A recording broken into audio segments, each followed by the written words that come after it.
हर हर महादेव। श्री शिवाय नमस्तुभ्यम। ओम नमः शिवाय। आप सभी पर भगवान भोलेनाथ की कृपा हमेशा बनी रहे। आज सुनिए सावन मास महात्म्य का अध्याय 3। उससे पहले आइए सुनते हैं भोलेनाथ की बड़ी ही दुर्लभ कथा केदारनाथ धाम के बारे में। तो आप सभी जानते ही होंगे, यह देवों के देव महादेव का पवित्र और बहुत ही प्राचीन मंदिर है। यह मंदिर भोलेनाथ जी को ज्योतिर्लिंगों में से एक है। ज्योतिर्लिंग का अर्थ है जिस शिवलिंग में स्वयं भगवान शिव की ज्योति विद्यमान है। क्या आपको पता है कि केदारनाथ को जागृत महादेव भी कहा जाता है? केदारनाथ को ही क्यों कहा जाता है जागृत महादेव? क्या इसके पीछे कोई दूरी घटना है या कोई सत्य कथा? तो आज की इस वीडियो में हम आपको बताएंगे कि केदारनाथ को क्यों कहा जाता है जागृत महादेव। आज की यह कथा केदारनाथ धाम में घटित एक सच्चे शिव भक्त की कहानी है। बहुत समय पहले की बात है, जब हमारे देश में बस और ट्रेन की अच्छी सुविधा उपलब्ध नहीं थी। अगर किसी को सफ़र करना होता था तो धनवान लोग बैलगाड़ी और घोड़े का सहारा लेते थे, लेकिन गरीब लोगों के लिए पैदल यात्रा करना ही एकमात्र उपाय था। उसी समय एक निर्धन शिव भक्त ने भगवान केदारनाथ ज्योतिर्लिंग के दर्शन का प्रण किया और पैदल यात्रा आरंभ कर दी। रास्ते में लोगों से पूछ कर वह केदारनाथ धाम की ओर बढ़ने लगा। मन में शिव दर्शन की इच्छा लिए वह हमेशा भगवान शिव का ही स्मरण करता रहा। उसके घर से केदारनाथ धाम काफ़ी दूर था। सफ़र करते करते उसे 2 महीने बीत गए थे। जब वह केदारनाथ पहुंचा तब उस समय वहां पर बर्फ़ पड़ रही थी और ऐसा लग रहा था कि मंदिर बंद है और वहां कोई भी नहीं है। यह बात आप भी जानते होंगे कि केदारनाथ धाम के पट 6 महीने के लिए खुलते हैं और 6 महीने के लिए बंद होते हैं। जब केदारनाथ धाम के बर्फ़ पड़ने लगती है तो मंदिर के पट बंद कर दिए जाते हैं। वह निर्धन शिव भक्त जब केदारनाथ धाम पहुंचा तो वहां बर्फ़ पड़ने लगे थे और ठंड के मौसम की बस शुरुआत ही हुई थी। उसने देखा कि मंदिर के पुजारी जी मंदिर के पट बंद करके अपने घर जा रहे हैं। उसने तुरंत उस पुजारी जी से आग्रह किया कि उसे एक बार केदारनाथ महादेव के दर्शन करने दिया जाए। पुजारी जी ने उससे कहा कि बेटा, अब मंदिर के पट तो 6 महीने के बाद ही खुलेंगे, अब तो 6 महीने बाद आना। ऐसा सुनकर उस शिव भक्त की आंखों में आंसू आ गए और मन ही मन वह बहुत दुखी हो गया।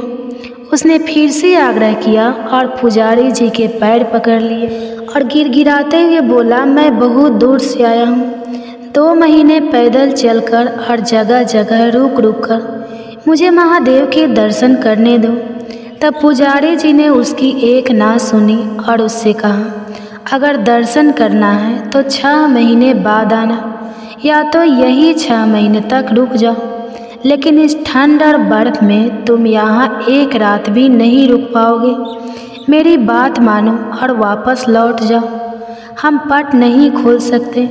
अगर कोई धनवान व्यक्ति होता तो शायद पट खोल भी सकते थे, लेकिन उस निर्धन के लिए कौन पट खोलता? पुजारी जी के जाने के बाद निर्धन शिव भक्त निराश होकर मंदिर के बाहर बैठा रो रहा था और एकाएक उसने यह मना कर दिया, मन बना लिया कि बिना दर्शन करे मैं यहाँ से जाऊँगा नहीं। उसे महादेव पर पूरा विश्वास था और उसे यकीन था कि महादेव कोई ना कोई लीला अवश्य दिखाएंगे। ऐसा सोचकर उसने वही मंदिर के बाहर रुकने का प्रण ले लिया।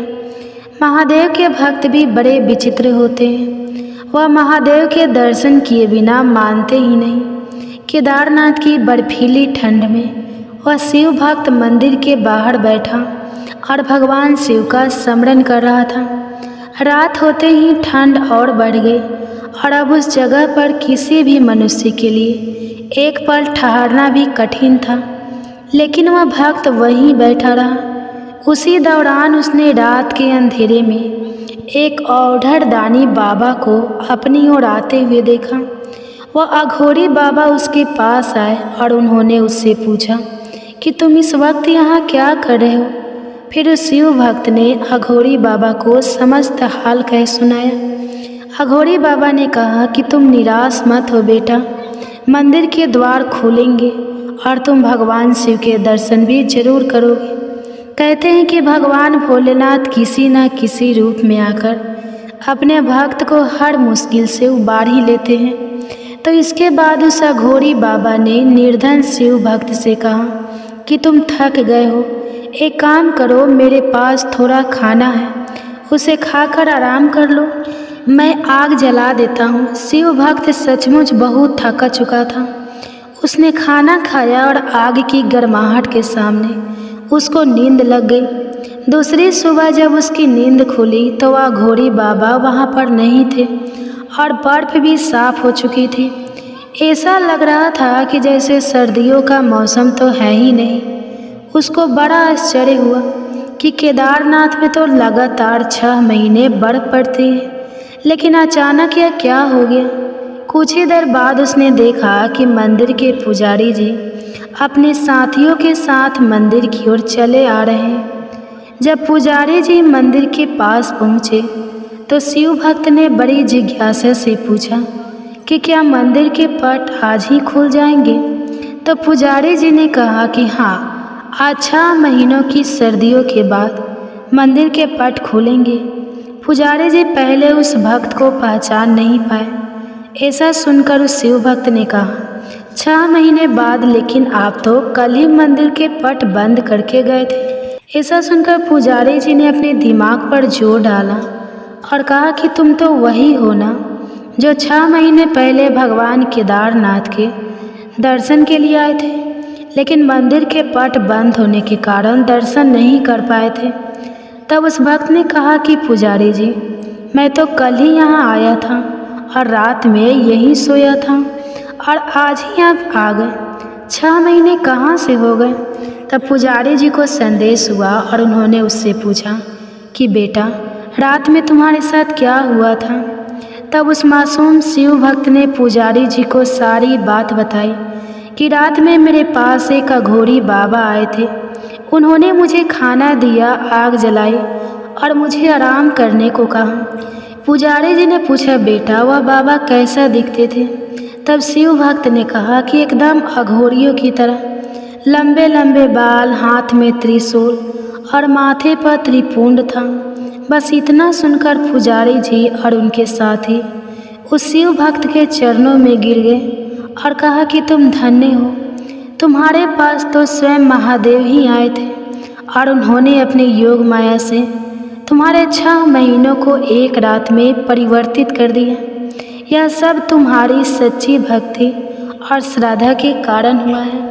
इतने वर्षों से हम में से कोई भी भगवान शिव के दर्शन नहीं कर पा सका, लेकिन तुम्हें भगवान शिव ने साक्षात दर्शन दिए हैं और तुम्हारी रक्षा भी की है। तो यही कारण है कि केदारनाथ को जागृत महादेव कहा जाता है। कहते हैं कि बाबा महादेव अपने भक्तों को बहुत ही जल्दी दर्शन देते हैं। जो भक्त अपने मन में बाबा के दर्शनों की इच्छा रखते हैं, बाबा उनकी रक्षा भी करते हैं। हर हर महादेव। आज वीडियो के अंत में भगवान शिव से जुड़ी एक कथा सुनाई जाएगी। उससे पहले रसपान कीजिए आज के अध्याय का। भगवान शिव जी से देवी पार्वती बोली, हे प्रभु, अगर प्रभास क्षेत्र सभी तीर्थों में श्रेष्ठ है तो अन्य तीर्थों के विस्तार में क्या लेना है। प्रभास क्षेत्र का ही महात्म्य बताइए। प्रभास क्षेत्र कौन है, उसकी सीमा क्या है और उसका सारा तत्व क्या है। प्रभु, यह सब आप बताने की कृपा करें। तब भगवान शिव कहने लगे, देवी, सभी क्षेत्रों में प्रभास मुझे अधिक प्रिय है। प्रभास में उत्तम सिद्धि और परम गति की प्राप्ति होती है। उसके पूर्व भाग में अंधकार का नाश करने वाले स्वामी सूर्य नारायण जी हैं। पश्चिम में माधव जी का स्थान है, दक्षिण में समुद्र और उत्तर में भवानी है। इस प्रकार की सीमा से युक्त वह क्षेत्र 12 योजन का है। इसी का नाम प्रभास क्षेत्र है। जो सब पापों का नाश करने वाला है उसके मध्य में 5 योजन विस्तृत पीठिका है, जो यज्ञ कुमति से पश्चिम, वर्जनी से पूर्व, महेश्वरी से दक्षिण और समुद्र से उत्तर में स्थित है। उसकी लंबाई और चौड़ाई मिलाकर 5 योजन का विस्तार है। यह पीठ कहा गया है। अब इसके गर्भगृह का भी वर्णन सुनो। दक्षिण से उत्तर की ओर वह समुद्र से कौरवेश्वरी देवी तक फैला है और पूर्व पश्चिम में गोमुख से अश्वमेधी तीर्थ तक उसका विस्तार है। यह गर्भगृह मुझे कैलाश से भी अधिक प्रिय है। इस गर्भगृह की सीमा में पृथ्वी पर जितने भी तीर्थ, बावलिया, कूप, टंडाक, देव मंदिर, सरोवर, सरिताएं, गड्ढे और कुंड है, वे सभी परम पवित्र और सब पापों का नाश करने वाले हैं। इनमें जहाँ कहीं भी स्नान करके मनुष्य स्वर्ग लोक में प्रतिष्ठित हो जाता है। इस क्षेत्र का प्रथम भाग महेश्वर कहा गया है, जो कि परम पवित्र है। दूसरा वैष्णव भाग और तीसरा ब्रह्मा भाग है। ब्रह्मा भाग में 1 करोड़ तीर्थ है, वैष्णव भाग में भी 1 कोटि तीर्थ है। इन दोनों के मध्य में रुद्र भाग या महेश्वर भाग है, इसमें 1.5 करोड़ तीर्थ हैं। इस प्रकार यह क्षेत्र 3 देवताओं का बताया गया है। यह गोपनीय से भी गोपनीय तथा मुझे विशेष प्रिय है। देवी सब विभागों को मिलाकर इस क्षेत्र में 100 करोड़ तीर्थ हैं। इसकी यात्रा भी 3 प्रकार की है। पहली रौद्री यात्रा, दूसरी वैष्णवी यात्रा और तीसरी ब्रह्मी यात्रा कही गई है, जो सब पापों का नाश करने वाली है। ब्रह्मा विभाग में इच्छा शक्ति कही गई, ब्राह्मण भाग में क्रिया शक्ति और तीसरे रुद्र भाग में ज्ञान शक्ति बताई गई है। पापी से अथवा दूसरों को हानि पहुंचाने वाला मनुष्य ही क्यों न हो, अगर वह प्रभास क्षेत्र के मध्य भाग में निवास करता है तो सब पापों से मुक्त हो जाता है। हिमवान, गंधमदान, कैलाश, त्रिकूट, महागिरी, देवउद्यान, नंदनवन तथा स्वर्ग लोक के रमणीय तीर्थ और मंदिर, इन सबको छोड़कर प्रभास में ही मेरा मन लगता है। देवी जो एकाग्रचित होकर प्रभास में स्वयं पूर्वक निवास करता है, वह तीनों समय भोजन करके भी वायु पीकर रहने वाले तपस्वी के समान पुण्य फल का भागी होता है। जो विघ्नों से आक्रांत होकर भी प्रभास तीर्थ का सेवन नहीं छोड़ता, वह जरा और मृत्यु को त्याग देता है तथा जीवन मरण के चक्र से मुक्त हो जाता है। जो मनुष्य प्रभास क्षेत्र में निश्चय पूर्वक निवास करते हैं, उनको एक ही जन्म में मोक्ष प्राप्त हो जाता है। जो उत्तम व्रत का पालन करने वाले ब्राह्मण प्रभास क्षेत्र में स्थित है, जो मृत्युंजय मंत्र के साथ शतरुद्री का जप करते हैं, उन्हें 6 महीने के भीतर ज्ञान प्राप्त हो जाता है। नाम का पर्याप्त बताने वाले विद्वान पुरुष शिव कहते हैं, वेद को शतरुद्र मंत्र शिव स्वरूप वेद का आत्मा है। जो प्रभास क्षेत्र में आकर मंत्रों से मेरा पूजन करते हैं, वे निसंदेह मुक्त हो जाते हैं। जो मनुष्य वहाँ समंत्र और अमंत्र भाव से रहते हैं, अर्थात मंत्र जपे या ना जपे, केवल वहाँ सदा निवास करते हैं, वे भी जिस गति को पाते हैं वह बड़े बड़े दानों और यज्ञ करने से भी नहीं मिलती। इस क्षेत्र में स्वयंभू लिंग के रूप में साक्षात हम महेश्वर ही निवास करते हैं। प्रभास में भगवान सोमनाथ के दक्षिण में करोड़ों रुपए स्थित हैं। ब्रह्मांड में जितने भी तीर्थ हैं, वे सभी बैसाख की चतुर्थी को सोमनाथ के समीप जाते हैं। प्रभास क्षेत्र में निवास करने वाले पुरुषों के लिए जो सदगति बताई गई है, वह ना तो कुरुक्षेत्र में है, ना हरिद्वार में और ना पुष्कर में ही है। देव महादेव जी का वह गुप्त क्षेत्र 7 योजन है। वहाँ ब्रह्मा और विष्णु आदि देवता तथा असंख्य योगी सनातन भगवान शिव सदा शिव ही उपासना किया करते हैं। देवी वे सभी मेरे भक्त हैं और मेरी ही उपासना में तत्पर रहते हैं। संयमशील सन्यासी 8 मास तक भ्रमण करते हैं और 4 मास तक एक जगह प्रभास तीर्थ में नियम ग्रहण करके उन्हें निवास करना चाहिए। एक मनुष्य सोमेश्वर शिव का पूजन करता है और दूसरा तप करता है, और उन दोनों में वही श्रेष्ठ है जो सोमनाथ की पूजा में तत्पर है। जो योग्य सांख्य 5 रात्र तथा अन्य शास्त्रों द्वारा दोबारा जानने योग्य है, वे ही शिव प्रभास क्षेत्र में स्थित है। सोमलिंग में ही यह संपूर्ण चराचर जगत स्थित है। इसलिए उस लिंग में सदा महादेव जी का यत्नपूर्वक पूजन करना चाहिए। मनुष्य मानव बुद्धि के अनुसार जो कुछ भी अशुभ कर्म कर बैठता है वह श्री सोमनाथ जी के पूजन से विलीन हो जाता है। वेदवादी पुरुष जिन्हें कलागिन रुद्र कहते हैं वे ही भैरव नाम से प्रभास तीर्थ में स्थित हैं। मैं ही भैरव रूप धारण करके सब पापों का नाश करता हूँ। अग्नि नीले इस मंत्र के द्वारा जिसके प्रभाव का वर्णन हुआ है वही मैं प्रभास क्षेत्र में अग्नि नील नाम धारण करता हूँ। इसके सिवा सब देवताओं ने मेरा वहाँ नाम कलागिन रुद्र भी रखा हुआ है। मेरा एक नाम अग्निशान भी है। इस प्रकार 3 नाम बताए जाते हैं। प्रत्येक कल्प में जो मेरे नाम होते हैं उनकी गणना नहीं की जा सकती, क्योंकि कल्प और ब्रह्मा असंख्य है। इस प्रकार यह सोमेश्वर देव का रहस्य परम गोपनीय है। देवी आपके प्रति स्नेह होने से और आपकी भक्ति के कारण ही यह सब बातें मैंने तुमसे कही। पुरुष, स्त्री, बालक, वृद्ध, नपुंसक, चंडाल, मालीच, मूर्ख तथा अन्य जो भी निंदनीय मनुष्य इस पृथ्वी पर निवास करते हैं वे सब अगर प्रभास तीर्थ में मृत्यु को प्राप्त हो जाते हैं तो मुक्त हो जाते हैं। यहाँ मैंने दक्षिण भाग में विश्वनाथ की ओर, उत्तर में दंडपानी की स्थापना की है। वे दोनों इस क्षेत्र की रक्षा करते हैं। अन्याय गणा अध्यक्ष भी मेरी आज्ञा के अधीन होकर इस क्षेत्र की रक्षा करते रहते हैं। उनके नाम इस प्रकार हैं, ध्यान पूर्वक सुनो। महारुद्र, चंडीस, घंटाकरण, गोमुख, विनायक, महानाथ, काक वक्र, शुभेच्छन, एकाग्र तुंडी, चंड, तालगंज भूमि, दंड, शकुकरण, वैदती, तालदंड, महातेजा, मुख व्याग, मुख तथा वीरभद्र। यह सब श्री गणेश जी के आगे रहकर देवोदेव शिव तथा इस क्षेत्र की रक्षा किया करते हैं।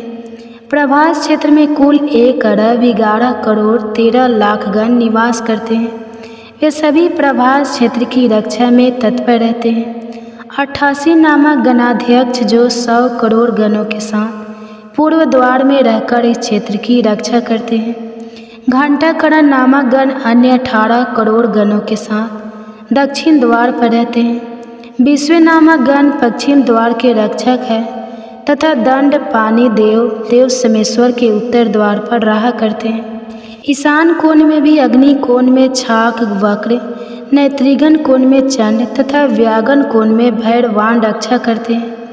नंदी, महाकाल, दंड पानी और विनायक यह मध्य भाग में 100 कोटि गणों के साथ सोमेश्वर के अंग रक्षक हैं। इस प्रकार असंख्य गणाध्यक्ष उस क्षेत्र की रक्षा में तत्पर रहा करते हैं। देवी कलयुग के पताकों से जिनका मन दूषित है उनके लिए मेरा वह स्थान अगम्य है। मेरे लोक में जो पतालवासी सिद्ध है वे काल भैरव सोमनाथ की परिक्रमा किया करते हैं। पृथ्वी में जो पुण्य तीर्थ, मंदिर और देवता हैं वे सभी सोमेश्वर देव की परिक्रमा करते हैं। शकुनी, भारभूति, असाधी, दंड पुष्कर, नैमिष, अमरेश्वर, भैरव, मध्यम काल, केदार, अट्ठाहस, महेंद्र, श्रीशैल, त्याथाग आदि सभी तीर्थ भगवान सोमनाथ की प्रदक्षिणा तथा उनके लिंग की स्तुति करते हैं। जहाँ प्राची सरस्वती है वहाँ 10 सरस तारक तथा 3 करोड़ ऋषि निवास कर रहे हैं। जो मनुष्य यहाँ अपने पाप नाशक के लिए स्नान करेंगे उन्हें 10 गौदान का पुण्य प्राप्त होगा।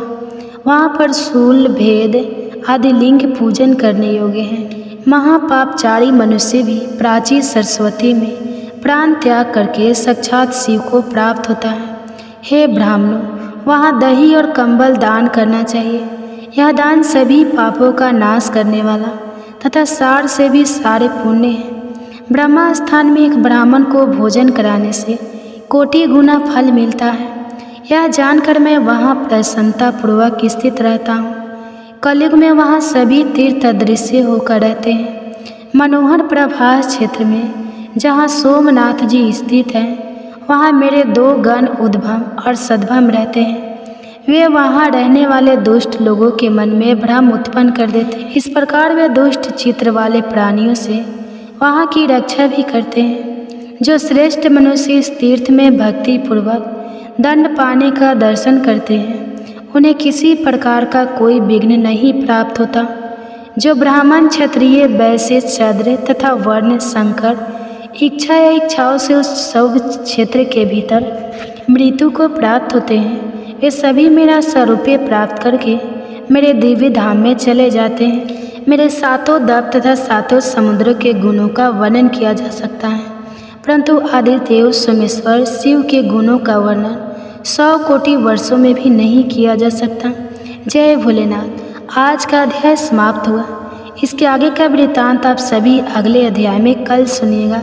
तो अब आप सुनिए भगवान शिव की एक बहुत ही सुंदर कथा। अब भोलेनाथ और उनके एक सच्चे भक्त की कहानी सुनेंगे, जिसके पास भोलेनाथ को अर्पित करने के लिए कुछ भी नहीं था।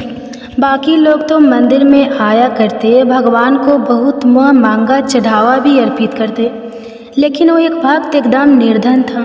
खाली हाथ आता और भगवान के मंदिर में कुछ देर बिताकर सच्चे मन से भगवान का ध्यान करता, दीप जलाता और वापस अपने घर को लौट जाता। कहते हैं कि जब भी हम किसी को सुख देते हैं तो बदले में हमें भी सुख मिलता है। कभी कभी देर से मिलता है, लेकिन मिलता ज़रूर है। और भोलेनाथ तो अपने भक्तों पर बहुत जल्दी प्रसन्न हो जाते हैं, इसलिए तो भोलेनाथ कहे जाते हैं। बहुत दयालु है। कहते हैं अगर हम सच्चे मन से भगवान को पुकारें तो हम कितने भी मुश्किल में क्यों ना हो, भगवान हमारे दुखों को दूर जरूर करते हैं और हमारी जो भी इच्छा है वह भी पूर्ण करते हैं। तो आज की जो कहानी है वह भोलेनाथ के भक्त की कहानी है, और इस कहानी को उन लोगों को ज़रूर सुनाना चाहिए जो कि भोलेनाथ को कुछ भी अर्पित नहीं कर पाते हैं और फिर यह सोचते हैं कि आज सोमवार का दिन था या आज मासिक शिवरात्रि थी, आज भोलेनाथ का दिन था और बाकी सबने तो भगवान को बेलपत्र, भांग, धतूरा, पंचामृत सभी कुछ अर्पित किया। आपके पास चढ़ाने के लिए केवल एक लोटा गंगा जल था और केवल तेल का ही एक दीपक था, तो जलाने के लिए था। हे प्रिय भक्तों, इस कहानी से आपको यह भी जानने को मिलेगा कि आखिरकार भगवान कैसे प्रसन्न होते हैं, किस तरह की भक्ति से भगवान प्रसन्न होते हैं। तो एक बार की बात है, एक नगर में भगवान शिव का एक भव्य मंदिर था। बहुत सुंदर मंदिर था, जहां भगवान शिव पूरे परिवार के साथ विराजमान थे। वहां पर हर वर्ष दूर दूर से भक्तजन शिव जी के दर्शन करने के लिए आते थे। सावन का महीना चल रहा था। दूर दूर से कांवड़ी कांवड़ लेकर भगवान शिव का जलाभिषेक करने आए हुए थे। मंदिर पूरा भक्तों की भीड़ से भरा हुआ था। तभी अचानक आकाश में बिजली कड़की और सोने का एक ढाल उसी जगह से उतरा। उसी के साथ एक भविष्यवाणी भी हुई कि जो कोई भी मनुष्य भगवान शिव का सच्चा भक्त और प्रेमी होगा, उसी को यह थान मिलेगा। मंदिर के भवन में उपस्थित सभी लोगों ने यह भविष्यवाणी साफ साफ सुनी और सुनते ही धीरे धीरे सभी लोग इकट्ठे हो गए। सोने का थाल था तो सभी लोग चाहते थे कि यह थाल हमें ही मिले। जो लोग मंदिर की व्यवस्था देखते थे, यानी कि हर दिन मंदिर में साफ सफाई की व्यवस्था देखते थे, मंदिर में हर दिन पूजा पाठ की व्यवस्था देखते थे, उन्हें तो यह बिल्कुल विश्वास था, पर विश्वास भी पूरा था कि यह ढाल तो हमें ही मिलेगा, क्योंकि हम ही हैं जो इस मंदिर की देखभाल भी करते हैं और सच्ची सेवा भी करते हैं, और सबसे पहले पूजा भी हम ही इस मंदिर में करते हैं। तो इस तरह से उन्हें तो पूरा विश्वास था, इसलिए वह भीड़ में सबसे आगे जाकर खड़े हो गए कि हम इस थाल को सबसे पहले छुएंगे। सबसे पहले एक पंडित जी आए और बोले कि देखिए, मैं भगवान का हर दिन नियम से अभिषेक करता हूँ, इसलिए मैं ही भोलेनाथ का सबसे सच्चा प्रेमी और भक्त हूँ, इसलिए यह थाल तो मुझे ही मिलनी चाहिए। ऐसा कहकर पंडित जी ने सोने का थाल उठाया। जैसे ही पंडित जी ने थाल को छुआ, वह थाल सोने की जगह पीतल का हो गया। वो पीतल में बदल गया, जिसे देखकर पंडित जी बड़े शर्मिंदा हुए। उन्होंने थाल को उसकी जगह पर रख दिया और वहाँ से दूर खड़े हो गए। इसी तरह वहाँ पर भीड़ में उपस्थित लोगों ने बारी बारी से खुद को आजमाया। बाकी जितने भी लोग वहाँ पर थे, वह सभी आते थाल को छूते और थाल कभी मिट्टी का तो कभी पीतल का बन जाता। वह थाल सोने का नहीं रहता। इस तरह वह थाल को उसी जगह रहकर वापस आ जाते थे। इसके बाद जब उस नगर के राजा को इस बारे में पता चला तो राजा दौड़े दौड़े आए। राजा थे, धन सुख संपत्ति की कोई कमी नहीं थी। राजा सोचने लगे कि मैंने महादेव के मंदिर में बहुत भारी दान दक्षिणा दी है, मंदिर निर्माण में भी मैंने सहयोग किया है, इसलिए यह थाल तो मुझे ही मिलना चाहिए। ऐसा कहकर जैसे ही राजा आगे बढ़े और जैसे ही थाल उठाया, थाल तांबे का हो गया। यह देखकर महाराज भी बड़े शर्मिंदा हुए। थाल तो वापस चुपचाप उसी जगह पर रखकर एक तरफ खड़े हो गए। इसके बाद इसी तरह एक से बढ़कर एक दानी महात्मा और भक्त पधारे, लेकिन किसी के हाथ में था पीतल का हो गया और किसी के हाथ में तांबे का हो गया और किसी के हाथ में मिट्टी का हो गया, सोने का तो रहा ही नहीं। तब सभी लोगों को पता चल गया कि हम में से कोई भी महादेव का सच्चा भक्त है ही नहीं, यानी कि अब तक हमने अपने जीवन में महादेव की जो पूजा भक्ति की है वो सच्ची थी ही नहीं। वह सभी में स्वार्थ या झूठ था, दिखावा था। उसी समय एक गरीब किसान का वहाँ आना हुआ।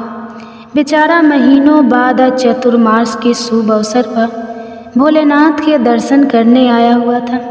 चतुर्मास का समय कभी भी बुरा नहीं होता। चतुर्मास के समय में शुभ मांगलिक कार्य नहीं किए जाते, लेकिन इन 4 महीनों में भगवान की भक्ति जरूर करनी चाहिए। पूजा पाठ से संबंधित जैसे कि आप भजन कीर्तन, महापुराणों की कथाओं का पाठ या श्रवण इन दिनों में कर सकते हैं। तो चतुर्मास के शुभ अवसर पर बेचारा बहुत दिनों के बाद वह भोलेनाथ के दर्शन करने आया हुआ था। एक तो गरीबी, ऊपर से गृहस्थी के बोझ तले दबा हुआ। वह गरीब दिन रात खेतों में मेहनत मजदूरी करके अपना और अपने परिवार का गुजारा किया करता था। अभी रास्ते में ही आ रहा था कि कोई भिखारी उसे मिल गया और कुछ मांगने लग गया। इस किसान को उस पर दया आ गई। अपने खाने के लिए जो वह खाना लाया था, जो कि वह काम करके दौरान अक्सर बीच बीच में खा लिया करता था, उसने वही खाना भिखारी को दे दिया, यह सोचकर कि शायद इस खाने की ज़रूरत मुझसे ज़्यादा भिखारी को है। थाल के बारे में उस गरीब किसान ने भी सुना हुआ था, लेकिन उसने इस ओर ध्यान बिल्कुल भी नहीं दिया, यह सोचकर कि मैंने तो न कभी भगवान को चढ़ावा चढ़ाया, न कभी मैं नियम पूर्वक मंदिर में गया और ना ही कभी मैंने ब्राह्मण को भोजन कराया, न कोई दान दक्षिणा दी है। हे प्रिय श्रोताओं, दान दक्षिणा कैसे देता? बेचारा बड़ी मुश्किल से तो अपने परिवार का पेट पाल करता था। तो वह व्यक्ति सीधा मंदिर में गया और महादेव का पूजन करके बाहर आ गया। परिक्रमा करके जब वह जाने को तैयार हुआ, तभी पीछे से एक व्यक्ति बोला जो भीड़ में ही था। उसने कहा कि भाई जरा तुम भी इस थाल को उठाकर देख तो लो, हो सकता है कि तुम ही वह सच्चे भक्त हो जिसके लिए थाल आसमान से उतर के आया है। किसान को लगा कि वह व्यक्ति उसका मजाक बना रहा है। किसान ने हंसते हुए अपना दुख छुपाते हुए कहा कि हे भाई, मैं तो कभी कोई पूजा पाठ भी नहीं करता और महीनों में एक आधी बार ही मंदिर आ पाता हूँ, मैं कहाँ का सच्चा भक्त। तब अजनबी व्यक्ति कहने लगा कि भाई, हम सभी तो देख चुके हैं, हमारी भक्ति तो बिल्कुल भी सच्ची नहीं है। अब तुम भी अपना हाथ लगाकर आजमा कर देख लो, सोने का थाल मिले या ना मिले, किंतु यह तो पता चल जाएगा कि तुम्हारी भक्ति में कितनी सच्चाई है। वहाँ पर उपस्थित लोगों के बहुत आग्रह करने पर आखिरकार उस भोलेनाथ किसान ने जाकर थाल उठा लिया और जैसे उसने थाल उठाया, लोगों की आश्चर्य का ठिकाना नहीं रहा। सोने का थाल रोशनी से जगमगा करने लगा, चमचमाने लगा, जिसे देखकर मंदिर में उपस्थित सभी लोगों के बीच में खुशियों की लहर दौड़ गई। सभी लोग देखते ही देखते उस गरीब किसान के और महादेव के जयकारे लगाने लगे और पूछने लगे कि भाई, तुम ही तो वो सच्चे भक्त हो, अब हमें यह भी बता दो कि आखिरकार महादेव की भक्ति कैसे करते हो, कौन सा उपाय करते हो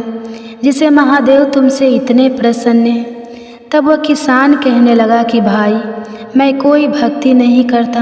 हाथ जोड़कर कहने लगा कि मैं तो केवल दिन रात खेतों में काम करता हूँ और थोड़ा समय निकालकर अपनी सामर्थ्य के अनुसार ज़रूरतमंद लोगों की मदद किया करता हूँ। जिसके अलावा मैं किसी भी विशेष कार्य नहीं करता। फिर लोग पूछने लगे, तो फिर बताओ, तुम लोगों की मदद क्यों करते हो?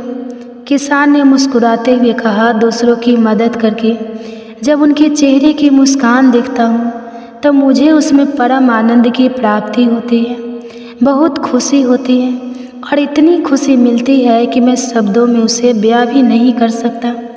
शायद यही कारण होगा कि महादेव मुझसे इतने प्रसन्न हैं। तो वहाँ पर उपस्थित लोगों की आंखें खुल गए कि किस प्रकार की भक्ति सच्ची होती है। हे प्रिय भक्तों, हमेशा ध्यान रखें, अगर आप खासकर मंदिर में जा रहे हो, किसी भी शुभ कार्य के लिए जा रहे हो, रास्ते में कोई भी ज़रूरतमंद व्यक्ति दिखाई दे तो उसे कभी भी अनदेखा करके आगे ना बढ़े। क्या पता भगवान के स्वरूप में आपके पास आपकी परीक्षा लेने के लिए आ जाए। कुछ ना कुछ जो भी आपकी सामर्थ्य हो, कुछ ना कुछ उस ज़रूरतमंद व्यक्ति को आप ज़रूर दें। और देखिए, हमारे पास यदि कुछ भी नहीं होता तो ज़रूरी नहीं कि हम पैसों से ही किसी की मदद कर सकें। हम किसी का मनोबल बढ़ा सकते हैं और किसी की दुख तकलीफ़ को पूछकर उसकी परेशानी का हल से बता सकते हैं। हम किसी न किसी रूप में यदि किसी भी ज़रूरतमंद की मदद करेंगे तो महादेव हम पर ज़रूर प्रसन्न होंगे। तो प्रेम से बोलिए हर हर महादेव। तो ये थे आज का अध्याय। प्रिय श्रोताओ, आपको कैसा लगा कमेंट्स करके ज़रूर बताएं। और हाँ, अगर कहानी अच्छी लगी है तो वीडियो को लाइक कर दीजिए और चैनल पे नए हैं तो चैनल को सब्सक्राइब करके साथ ही बेल आइकन को प्रेस कर दीजिए, ताकि ऐसे ही श्रावण मास महात्म्य की कथा सुबह सबसे पहले आपके पास पहुँचे। और हाँ, कमेंट्स में हर हर महादेव जरूर लिखिए और हो सके तो ज़्यादा से ज़्यादा शेयर कीजिए। कथा को पूरा अंत तक सुनने के लिए आप सभी का तहे दिल से धन्यवाद।